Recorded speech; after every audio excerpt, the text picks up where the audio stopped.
안녕하세요. 최윤진입니다.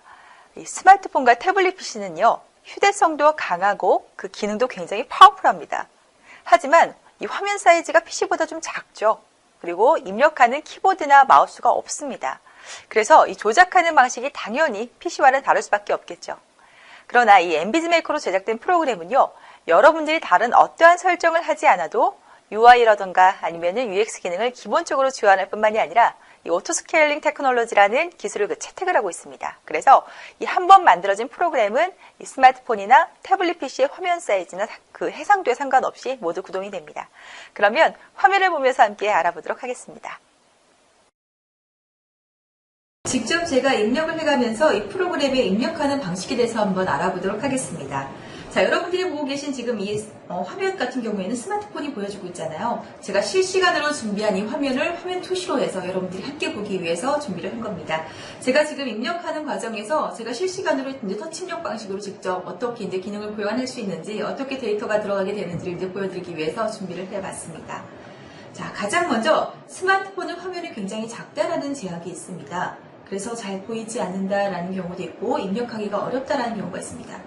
왜냐하면 PC 같은 경우에는 키보드라던가 마우스가 있기 때문에 입력하는 그 방식이 좀 간단했거든요. 그러면 이 작은 스마트폰에서는 어떻게 입력을 해야 되느냐가 이제 관건이 되겠죠.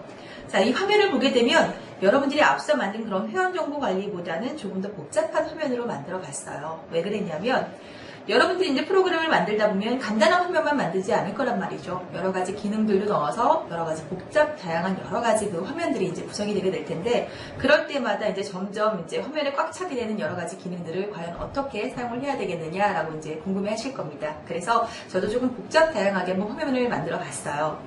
여기 보면 제가 구성한 항목들 부분에 날짜로 보여지고 있는, 여러분들 날짜는 다 아시죠? 날짜 입력란이라는 아톰을 사용하게 되면 해당 날짜가 나타나게 됩니다. 그 다음에 직접 입력을 해야 되는 부분이라던가 시간이라던가 아니면은 UI로 좀 보여지고 있습니다. 콤보 박스와 체크를 할 수 있는 그런 항목들. 자, 이런 것들 실제로 이제 입력을 해야 되는데 일단 가장 먼저 문제가 되는 게 화면이 좀 작다, 잘 보이지 않는다라는 겁니다.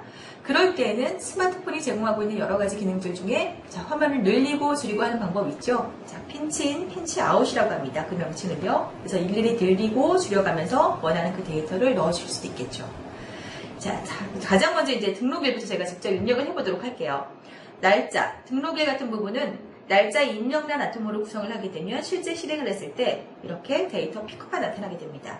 그래서 원하는 그 데이터를 선택을 하게 되면 해당 데이터가 바로 이렇게 입력이 되게 되는 구조를 사용을 하실 수가 있겠죠. 직접 입력도 해야 된다, 데이터를 넣고 싶다라는 경우가 있습니다. 그럴 때 이 상담 제목에다가 직접 넣어 볼게요. 상담 제목에다가 제가 여기다가 원더풀이라는 제목을 넣어주도록 하겠습니다. 그러면 데이터가 바로 저장이 돼서 보여주고 있는 것들을 확인을 하실 수가 있습니다. 그럼 입력할 때마다 이렇게 일일이 입력을 하는 것이냐? 라고 물어보겠죠. 그렇지 않습니다. 자, 여기 보면 담당 부서라고 이제 빈칸으로 해서 보여지고 있습니다. 여기 같은 경우에는 제가 기준 정보로 활용할 수 있는 것들이 어떤 것들이 있다고 했죠? 콤보 박스라던가 팝업이라던가 여러 가지가 있다라고 말씀드렸습니다. 저는 여기에다가 팝업이라는 기능을 넣어줬어요. 그래서 이 팝업을 선택을 하게 되면 나타난 그 데이터를 엔터를 치게 되면 그 데이터가 나타나게 됩니다. 그래서 원하는 그 데이터를 선택을 하게 되면 이렇게 입력이 되게 되는 구조를 사용할 수가 있겠고, 그 다음 콤보로 보여지고 있는 이 UI가 있습니다. 이 역시 콤보 박스를 선택을 하게 되면 데이터가 나타나죠. 자, 나타나는 데이터를 설정하는 방법이 앞서 말씀드렸었죠. 데이터의 원천이라고 해서 그 속성을 기존의 데이터를 가지고 있다라고 한다면 불러오던가 아니면 자체 정의로 해서 해당 데이터를 넣어줄 수 있다라고 말씀드렸었죠. 그래서 그렇게 해서 나타난 데이터가 지금 이렇게 보여지고 있습니다.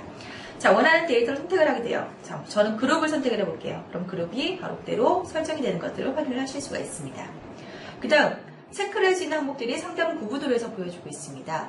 자, 이거 같은 경우에는 여러 가지 항목 중에 복수, 다중으로 선택할 수 있게 할 때는 체크박스라는 걸 사용할 수 있다고 말씀드렸었고, 저는 이 상담 구분에 여러 가지 항목들 중에 단 한 가지만 선택할 수 있는 속성으로 라디오 버튼을 구성을 시켜봤습니다. 그래서 상담 구분을 원하는 그 데이터로 이렇게 이동을 해가면서 입력도 해 주실 수가 있어요. 그 다음 하단에 보면 전부 다 이제 데이터를 넣을 수 있는 공간들을 만들어줬는데, 업무를 빗대서 사용을 하시든 아니면은 학생들이라면 그 공부를 하실 때 여러 가지 이제 중요한 그런 사항들이 있죠. 아니면은 뭐 업무를 보실 때 문제점이 생긴다던가 하는 것들을 실시간으로 데이터를 저장을 하시게 되죠. 그러면 그 데이터가 바로 저장이 되기 때문에 언제 어디서든 바로바로 저장했던 그 데이터 건에 대해서 확인을 해 보실 수가 있습니다. 자, 이렇게 해서 실제 화면이 좀 작지만 PC보다 더 빠른 속도로 더 손쉽게 입력하는 방법에 대해서 배워봤습니다. 자, 오늘은 여기서 마치도록 하겠고요. 다음 시간에는 입력하는 방식이 이거 한 가지만 있는 방법은 아니거든요. 여러 가지 입력하는 방식에 대해서도 배워보고 그 다음에 가장 중요한 메인 화면 그 방식에 대해서도 한번 알아보도록 하겠습니다. 여러분들도 더 많은 기능들로 활용해서 이 한 가지 화면에 좀 알차게 여러 가지 기능들로 좀 섬세하게 사용을 해보시기 바랍니다.